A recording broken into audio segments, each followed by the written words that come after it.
हाँ, तो good morning class. तो इसमें हमें क्या पढ़ना है, most probable distribution and the statistical fluctuations. पहले स्टैटिस्टिकल फ्लक्चुएशंस क्या होती है ये समझो। देखो, मान लो अभी मोस्ट प्रोबेबल के लिए हम ना फॉर्मूला पढ़ के आए, जैसे प्रोबेबिलिटी ऑफ क्या है अपने पास आर और एन माइनस आर के लिए, ठीक है। अपने पास एन ट्रायल्स है, आर सिलेक्शंस है, ठीक है। तो आर और एन माइनस आर के लिए प्रोबेबिलिटी हो जाएगी, ये क्या होती है, n factorial r factorial into में एन माइनस का r factorial into 1 divided by 2 raise to power n, यही थी। अब देखो अपने पास हम मान लेते हैं कि n की वैल्यू है 100, तो हम जनरली मान के चलेंगे और इनको डिस्ट्रीब्यूट करना है 2 बॉक्सेस में। किसमें, 2 बॉक्सेस में। तो हम मान के चल रहे हैं कि 50 और 50 कि 50 हमारे बॉक्स 1 में जाएंगे और 50 हमारे बॉक्स 2 में जाएंगे, ठीक है। जनरली हम ये मान के चलते हैं कि डिस्ट्रीब्यूशन कुछ ऐसा होगा, मोस्ट प्रोबेबल डिस्ट्रीब्यूशन बोलते हैं इसे। क्या बोलते हैं, मोस्ट प्रोबेबल डिस्ट्रीब्यूशन। ये हमारा मोस्ट प्रोबेबल डिस्ट्रीब्यूशन। लेकिन हमें मिलता क्या है कि हमारे 48 तो 1 बॉक्स में चले गए, 52 हमारे दूसरे बॉक्स में चले गए, 50-50 तो नहीं आए। तो ये जो फ्लक्चुएशन हुई है ना, ये जो फ्लक्चुएशन हुई है इसे हम बोलते हैं स्टैटिस्टिकल फ्लक्चुएशन, ठीक है। ये अपनी स्टैटिस्टिकल फ्लक्चुएशंस होगी। तो इसी के बारे में अभी हमें पढ़ना है कि ये जो फ्लक्चुएशंस है from most probable distribution very small हो सकती है या कैसे फ्लक्चुएट कर सकती है। तो सबसे पहले ना हम एक स्पेसिफिक एग्जांपल कंसीडर करते हैं, क्या कि हम मान लेते हैं n is equal to 10, n is equal to 10। तो इसके लिए जो मोस्ट प्रोबेबल प्रोबेबिलिटी हो जाएगी वो किसके लिए, 5 और 5 के लिए आएगी, ठीक है।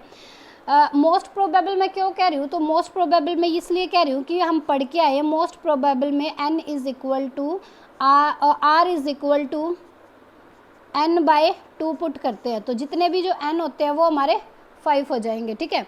हमें प्रोबेबिलिटी निकालनी होती है r और n माइनस r की, ये हो गए 5, बचे हुए कितने हो गए 5। तो प्रोबेबिलिटी किसकी निकलेगी, 5 और 5 की। ये मोस्ट प्रोबेबल हो गया अपना। तो इसकी प्रोबेबिलिटी अब कैसे निकाल सकते हो, तो कैसे निकाल सकते हो इसकी प्रोबेबिलिटी, मोस्ट प्रोबेबल है तो प्रोबेबिलिटी ऑफ मैक्सिमम कितनी है, प्रोबेबिलिटी ऑफ 5 एंड 5 क्या हो जाएगी अपने पास, n फैक्टोरियल यानी कि 10 फैक्टोरियल r फैक्टोरियल यानी कि 5 factorial n minus r factorial यानी कि 5 फैक्टोरियल इंटू में 1 raise to power 1 divided by 2 raise to power 10। जो भी ये अपना आंसर आएगा वो अपनी क्या हो जाएगी, मोस्ट प्रोबेबल प्रोबेबिलिटी। लेकिन हमें फ्लक्चुएशन के केस में क्या मिलता है, हाँ भाई, तो हमें फ्लक्चुएशन के केस में क्या मिलता है, जो हमारी प्रोबेबिलिटी है ना वो 4 और 6 पे आ जाती है, ठीक है। हम मोस्ट प्रोबेबल में मान के चल रहे थे 5 और 5 आएगी, ठीक है। लेकिन हमें मिली क्या, एक में 4 एक बॉक्स में 6, तो हमें इसकी प्रोबेबिलिटी निकालनी पड़ेगी। तो यहाँ पे डिस्ट्रीब्यूशन की जो प्रोबेबिलिटी है वो 20% तो मोस्ट प्रोबेबल है, लेकिन ये फ्लक्चुएट कर रही है, ठीक है। क्या है, कितना आ जाएगा, n factorial 10 factorial r factorial कितना है 4 इंटू में n माइनस r 6 इंटू में अपने पास कितना आ गया 1 divided by 2 raise to power 10। तो अब ये जो अपने पास रेशो आया है ना, इसे हम प्रोबेबिलिटीज़ रेशो बोलेंगे। तो ये जो रेशो मान लो 20% का है, द रेशो, इसको हम किससे, r से डिनोट कर देते हैं। The ratio of 2 probability is the ratio r of 2 probabilities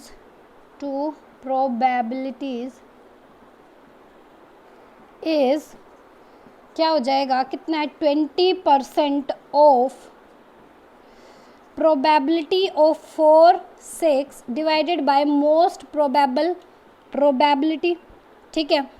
तो ये आ जाएगा अपने पास 5 फैक्टोरियल, इसको सोल्व करेंगे तो ये आ जाएगा 4 फैक्टोरियल 6 फैक्टोरियल 10 फैक्टोरियल और 1 divided by 2 raise to power 10, वो अपने कैंसिल आउट हो गए। तो इसको सोल्व करेंगे तो क्या आएगा, 5 फैक्टोरियल मल्टीप्लाई 5 इंटू में 4 फैक्टोरियल डिवाइडेड बाई, यहाँ पे आया 4 फैक्टोरियल मल्टीप्लाई 6 इंटू में 5 फैक्टोरियल। तो क्या बन जाएगा, 5 फैक्टोरियल 4 कितना आ गया 5/6। इसको सॉल्व करते हैं तो 0.8 समथिंग आएगा, ठीक है। तो अब क्या है, इसी तरह हम क्या लेके चल रहे थे, ये एक स्पेसिफिक केस लिया था हमारे पास, क्या था n इज इक्वल टू 100, तो मोस्ट प्रोबेबल के लिए वही कि 50-50 डिस्ट्रीब्यूट हो जाए, तो प्रोबेबिलिटी मेरी किसके लिए आ जाएगी 50 और 50 के लिए, लेकिन हमें मिला कैसा डिस्ट्रीब्यूशन 48 एंड 52 का। तो अब जो अपना रेशो आएगा 20% ऑफ वाला, वो क्या हो जाएगा, प्रोबेबिलिटी फॉर 40, चलो इसको सिंप्लिसिटी के लिए 40 और 60 मान लेते हैं, ठीक है, 40 और 60, ठीक है। और ये क्या हो जाएगा प्रोबेबिलिटी फॉर 50 एंड 50, तो ये क्या हो जाएगा वही 50 फैक्टोरियल डिवाइडेड बाय 40 फैक्टोरियल और 60 फैक्टोरियल,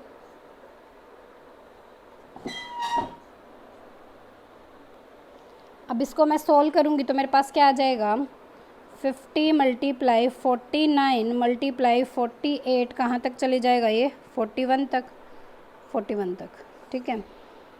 अब आ गया मेरे पास 60 मल्टीप्लाई 59 मल्टीप्लाई 58, ये अपना चला गया 51 तक, ठीक है। जब इसको नियर बाय सोल्व करूँगी ना तो 0.14 समथिंग आ जाएगा, ठीक है। इसी तरह हम फ्लक्चुएशन और मोस्ट प्रोबेबल निकाल सकते हैं। अब n इज इक्वल टू अपने पास कितना ही दे दे, मान लो n इज इक्वल टू अपने पास 400 दे दिया, तो मोस्ट प्रोबेबल क्या हो जाएगी 200 पे निकाल लेंगे, ठीक है। लेकिन हमें मान लो ऐसे मिल गया, एक मिल गई हमें 160 और एक मिल गई हमें 240, तो ठीक है, उनका रेशो फाइंड आउट करके निकाल लेंगे कितना है। ये अपना रेशो आ जाएगा for most probable and statistical fluctuations के लिए।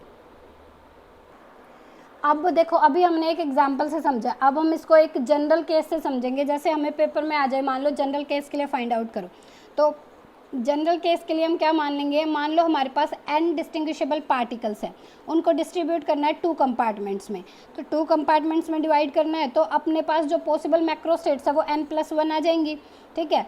टोटल नंबर ऑफ माइक्रोस्टेट कितनी हो जाएंगी 2n।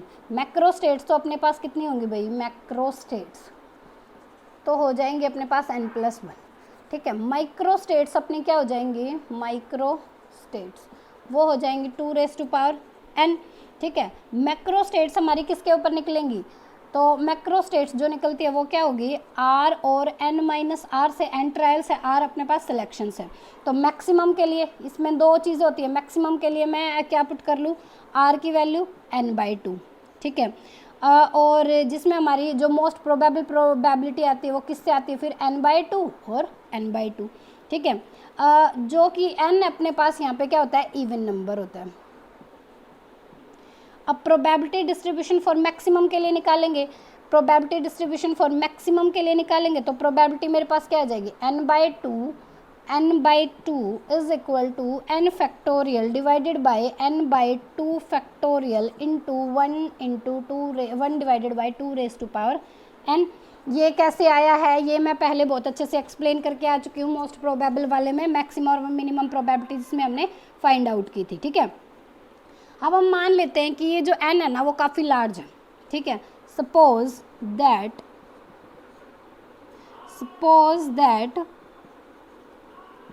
n is very large, ठीक है। तो हमने मान ली उसके लिए जो थर्मोडाइनमिक प्रोबेबिलिटी आएगी ना वो कुछ मैंने मान ली Wx, ये n लार्ज नंबर्स के लिए जो प्रोबेबिलिटी आ रही है वो ये है थर्मोडाइनमिक प्रोबेबिलिटी, ठीक है। अब इसके जो मैक्रो स्टेट्स हो जाएंगे वो क्या हो जाएंगे, हमारे क्या होते थे n+1, तो अब हमारे क्या हो जाएंगे यहाँ पे मैक्रो स्टेट्स वो हो जाएंगे भाई n/2 + x और n/2 - x। यहाँ पे x जो है बहुत स्मॉल है n के कंपैरिजन में, ठीक है। तो हमने मान लिया मैक्रो स्टेट डिफ़र करेगी स्लाइटली किससे, ये जो मोस्ट प्रोबेबल के लिए हमने इससे, ऑब्वियसली डिफरेंस दिख रहा है, ठीक है। थोड़ी सी इससे क्या करेगी, डिफ़र करेगी, ठीक है। हमने मान लिया कि जो प्रोबेबिलिटी अकरेंस है मैक्रो स्टेट की इस बार वो मान ली px, जो इसके लिए है वो मान ली px, ठीक है। तो क्या आ जाएगी मेरे पास मैक्रोस्टेट की प्रोबेबिलिटी, क्या आ जाएगी मैक्रोस्टेट की probability, P X is equal to 1 divided by 2 raise to power n into में एन सी आर होता था ना, अब की बार N C n by 2 plus X. ठीक है, तो अब इसको सोल्व कर लेंगे। ये हो गया n फैक्टोरियल, ये क्या होता था एन सी आर होता था, जब एन सी आर होता था तो क्या होता था n factorial r factorial n minus का r फैक्टोरियल। ठीक है, यही होता था। तो अब इसके अकॉर्डिंग हम सोल्व करेंगे तो ये आ गया n बाई 2 प्लस का x इंटू में factorial into n minus into n by 2 minus का x, और इस पूरे का मैं क्या ले लूँ फैक्टोरियल, इंटू में मेरे पास 1 divided by 2 raise to power n, यही बचता है। अब इसको सोल्व करेंगे तो क्या हो गया n factorial divided by n by 2 plus x factorial, ये क्या हो जाएगा n minus n by 2 minus x, तो क्या हो जाएगा n बाई 2 माइनस का x फैक्टोरियल इंटू में 1 divided by 2 raise to power n। ये क्या हो जाएगा अब 1 divided by 2 raise to power n, आगे लिख लूँ मैं इसको मैं लिख लूँ n factorial n by 2 factorial का स्क्वायर इंटू में n बाई 2 फैक्टोरियल का स्क्वायर, ये मैंने मल्टीप्लाई और डिवाइड कर दिया तो क्या बन जाएगा, नीचे आ गया मेरा n बाई 2 प्लस एक्स इसका factorial into n by 2 minus x इसका फैक्टोरियल। ठीक है, ये मैंने मल्टीप्लाई और डिवाइड कर दिया। तो ये देखो ये इतनी टर्म मेरे पास क्या बन रही है, ये टर्म मेरे पास क्या बन रही है 1 divided by 2 raise to power n into C n by 2। ठीक है, ये बन रही है। बाकी की बची हुई टर्म क्या बन गई मेरे पास n बाई 2 फैक्टोरियल का स्क्वायर n बाई 2 प्लस का x इंटू में फैक्टोरियल n बाई 2 माइनस का x इंटू में फैक्टोरियल। तो प्रोबेबिलिटी ऑफ मैक्सिमम क्या आ गई अपने पास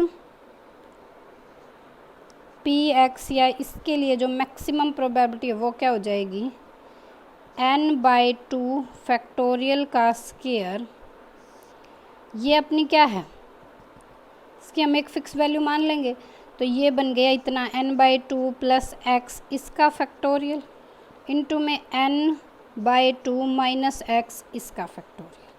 ठीक है, अब इसको अकॉर्डिंग टू स्ट्रेलिंग थ्योरम हम इसको सोल्व कर लेंगे, या स्ट्रेलिंग फार्मूला। क्या था Stirling formula, log n factorial या ln n फैक्टोरियल is equal to n log of n minus n। ठीक है, अब इसमें क्या करेंगे टेकिंग लॉग बोथ साइड, तब इसको सोल्व कर सकते हैं। तो क्या होगा taking logs on both sides, तो क्या बन जाएगी log ऑफ पी एक्स, ठीक है, log of P maximum plus में 2 log of n by 2 factorial minus का log of n by 2 plus का x factorial minus log of n by 2 minus का x फैक्टोरियल। ठीक है, अब दिख रहा होगा। ठीक है, तो अब क्या होगा भाई log of P X is equal to log of P maximum. अब देखो यहाँ पर जब स्ट्रेलिंग फॉर्मूला अप्लाई करेंगे तो ये क्या हो जाएगा n बाई 2 पे 2 क्या हो जाएगा प्लस में 2 मल्टीप्लाई n बाई 2 आगे log ऑफ, देखो ये वाला स्ट्रेलिंग फॉर्मूला इस पर अप्लाई करेंगे तो ये वाली जो टर्म है वो क्या बन के आ जाएगी 2 into n by 2 log of आगे n by 2 -2 into n by 2, यही वैल्यू बनेगी।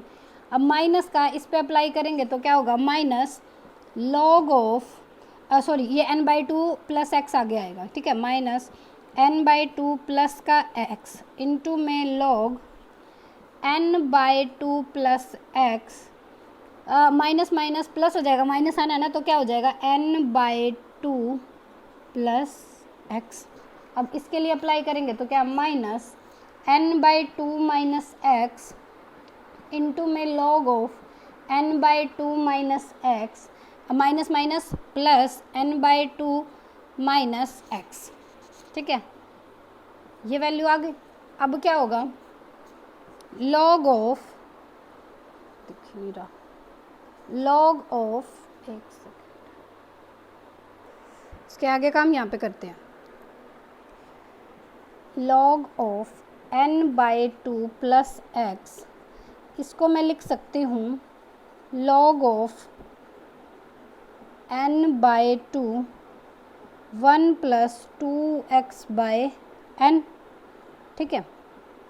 इसको एक्सप्लेन करूँगी तो log of n by 2 plus log of 1 plus 2x by n, ठीक है।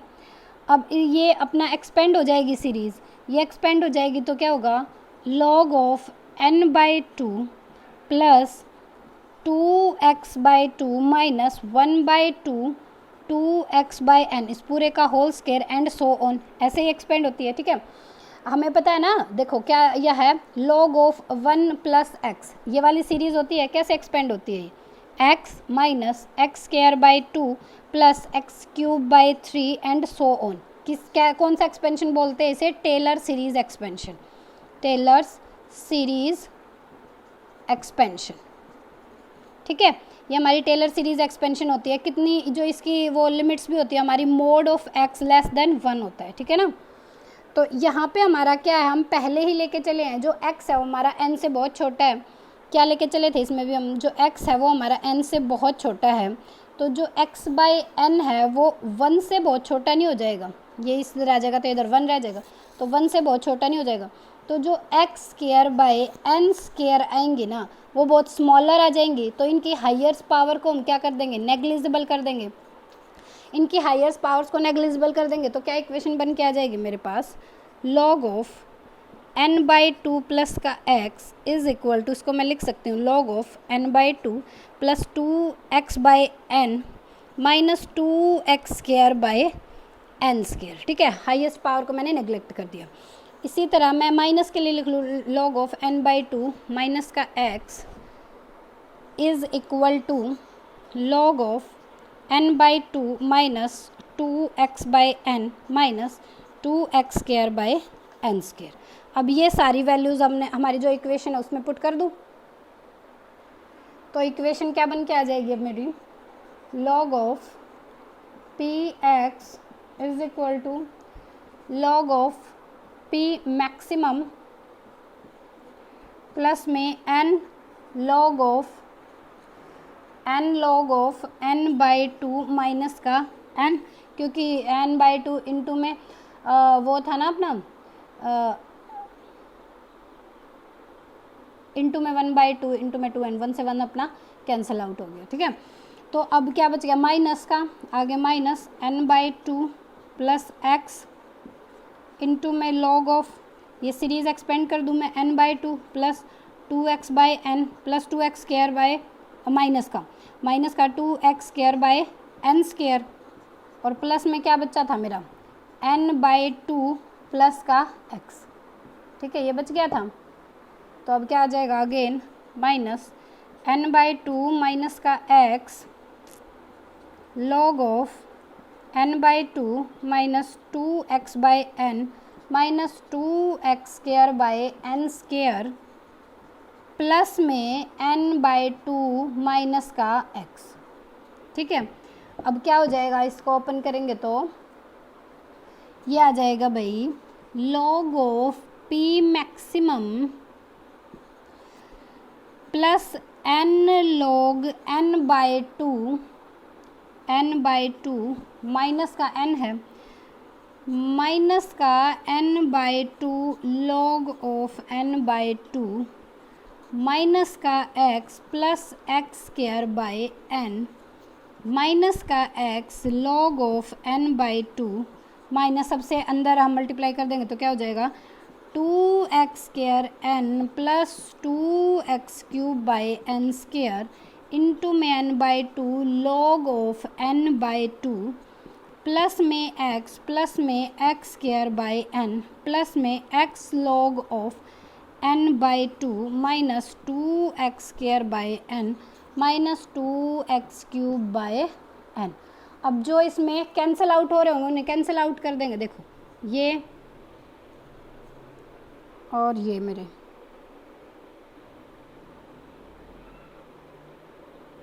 नहीं, ये नहीं हो रहा।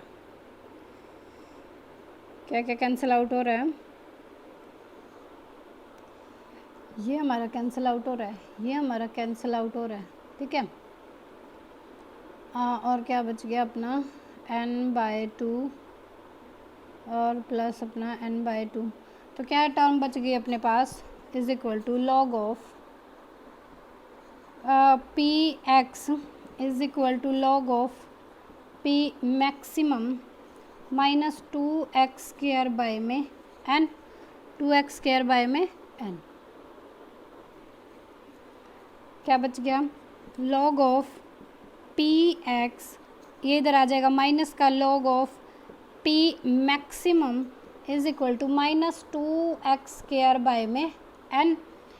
अब ये प्रॉपर्टी लग जाएगी इस पर log की, तो ये क्या हो जाएगा log of px by p maximum, वो मेरी कितनी है माइनस 2x² बाय में n।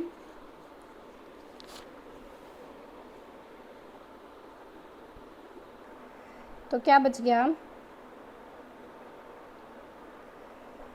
क्या बच गया भाई, क्या था log ऑफ px² माइनस का 2x², तो क्या बच गया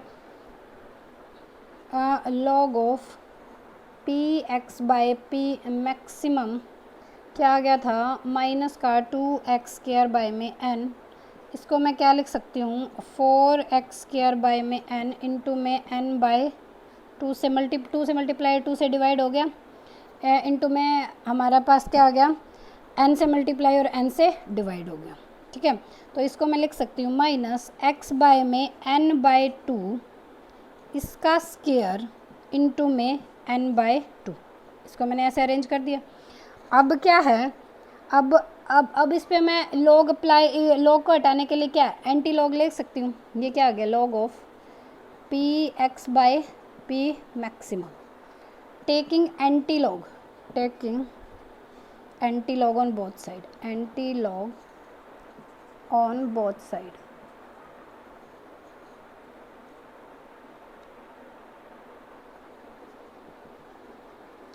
तो ये क्या बन जाएगा, तो px ये वापस इधर पहुंचा सकती हूँ मैं p मैक्सिमम, ये e रेज़ टू पावर में चला जाएगा e x बाय n/2 का होल स्क्वायर इंटू में n/2।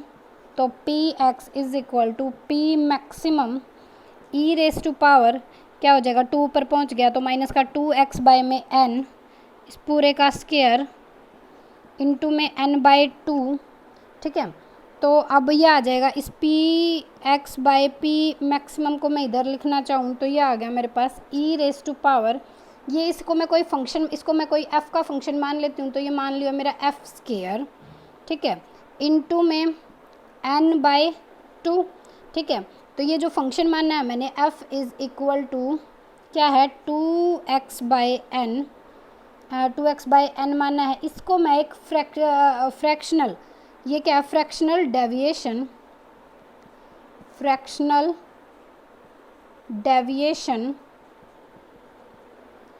From the most probable probability, ठीक है, किसी भी पार्टिकल की सेल के लिए, ठीक है। तो इसे हम क्या बोलेंगे मोस्ट प्रोबेबल, वो fractional deviation from the most probable probability. अब एक भैया हम ग्राफ प्लॉट करेंगे, ये जो डेविएशन ली है हमने ये डेविएशन और यहाँ पे हमारी px बाय p मैक्सिमम होगी। तो ये जो हमारे पास नंबर्स हैं वो कैसे वेरी करेंगे, मान लिया ये कहीं 0 पॉइंट है यहाँ पर, इसके इधर और इधर वेरी करेंगे, तो कैसे करेंगे, कुछ ऐसे, एक सेकेंड, ठीक है।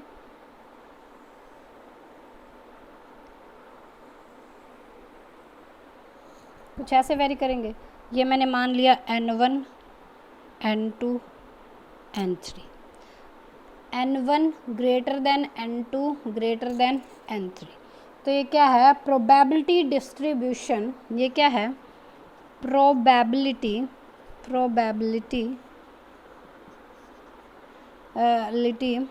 डिस्ट्रीब्यूशन